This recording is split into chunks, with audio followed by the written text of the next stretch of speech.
Hey everyone, before we get going with this episode, I just wanted to let you know there is a PDF file down in the description below that goes with this video.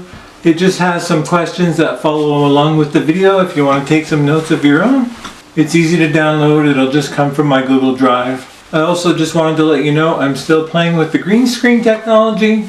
With every video I'm getting a little bit closer to having it perfect. I hope you enjoy this episode. Thanks. Hi, it's David from Life with Parkinson's. If you're new here, welcome. I hope you'll consider subscribing.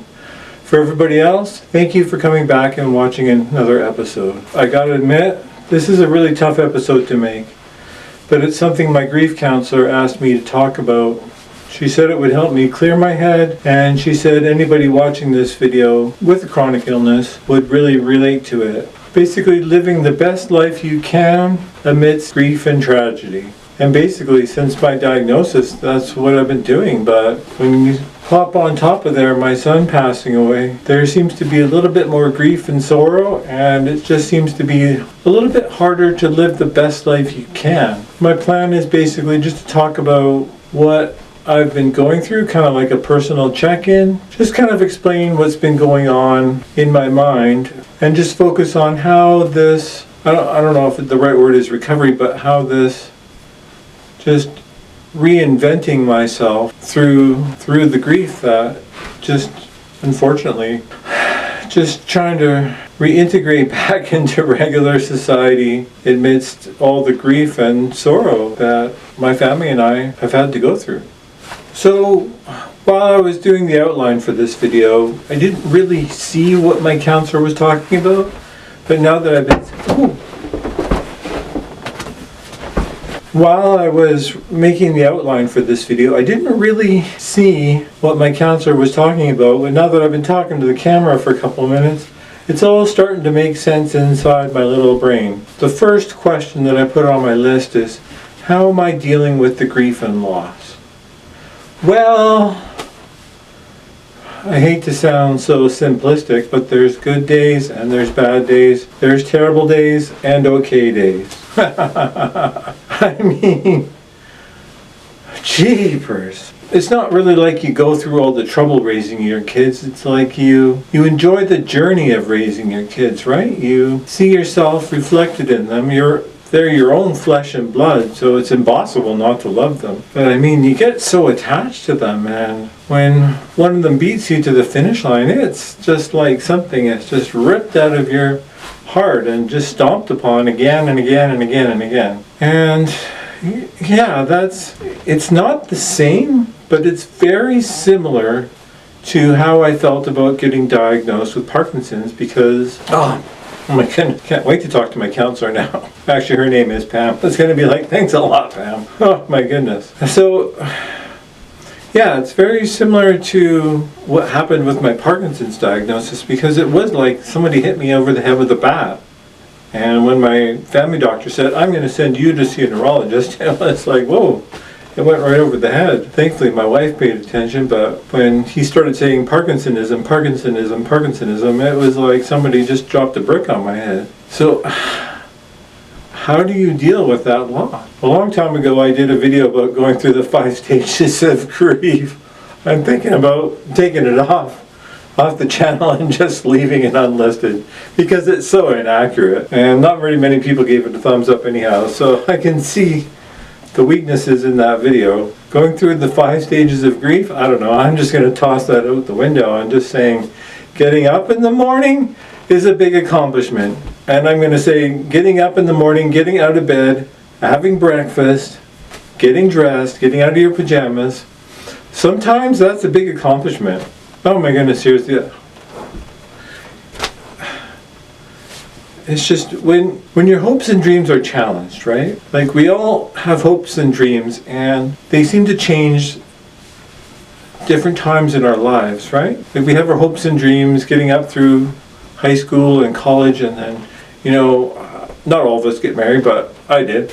You get married with your wife and you have your kids, and you start to have new hopes and dreams. Like, we're going to live in this house, we're going to drive that car, we're going to hang out with these people because they have similar, life views as us, so we want our kids to associate with their kids. And it's just, and when someone just goes whack, and just everything stops, it's very earth-shattering. Like it just rocks your world, and all of a sudden you're faced with a whole nother set of hopes and dreams. So how am I dealing with that grief and loss? Well, by staying busy. The worst thing you can do for Parkinson's is to just sit there and think about things, right? You got to be up and moving. And I would say that's very similar with grief and loss.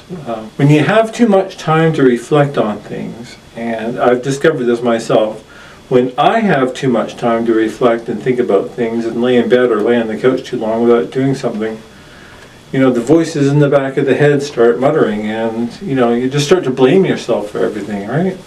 Oh, if I'd been a better father, oh, if I'd been a better husband, or if I'd been a better man. Well, I am who I am, but I never seem to measure up to my own standards. So I found it was the same thing with Parkinson's. I wish I could go back to my old job. I wish I could work on garage doors again and stuff. And I miss my old routine.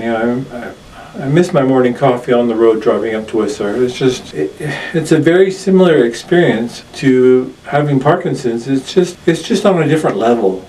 The second question that I wrote down, but I think I've already kind of been talking about it, is how is that other grief and loss similar to what Parkinson's disease does to us? Well, I know we're all different and we're not going to have the same experience, but I think there are some universal feelings. Like I think that we would all have, sometimes we would step on anger, or we would step on depression, or we would step on just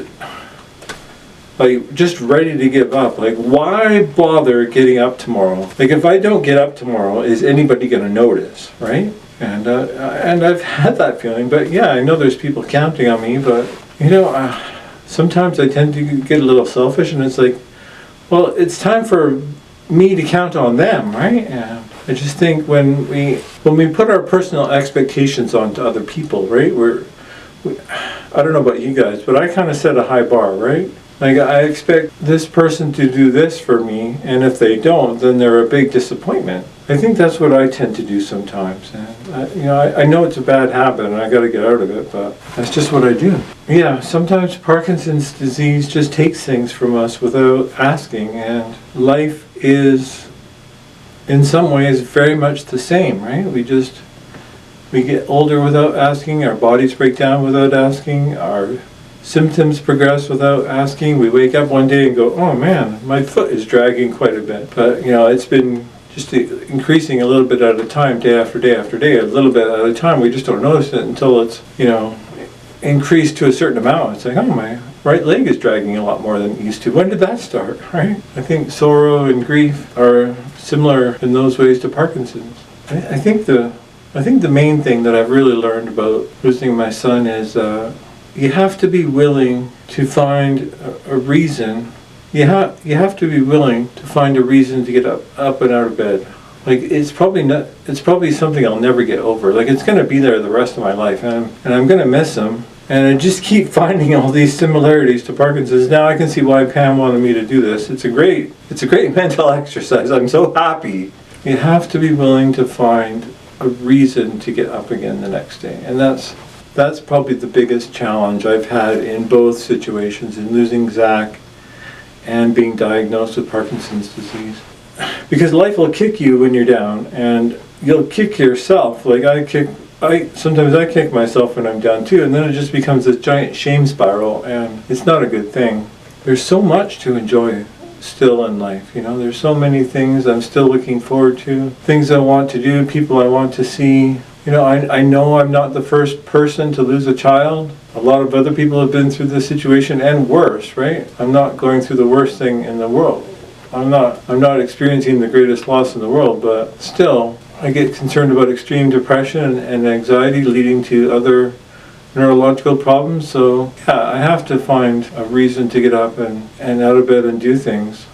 Because if I don't, I'm going to miss out on some happy times. One of the biggest things that's come out from this is just that so many people have poured into our lives to help us through. It's really been an amazing time. And boy, oh boy, this has been a tough episode to make. I hope that I've explained myself well. I hope I've given you guys something to think about. I hope I've given you a good update. When it just kind of boils down to that, this time in my life has been extremely hard. In the end, all you can do is laugh. I've cried so many tears that it doesn't feel like there's any left, and hope that tomorrow's a better day. And that's what I'm really hoping for.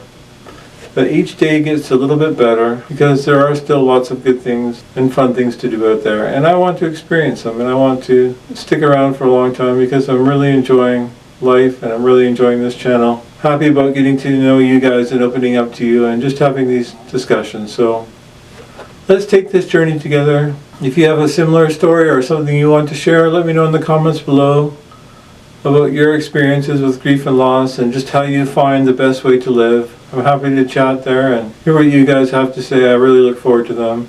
I'll see you on the next one, and I hope you have a good day. Goodbye.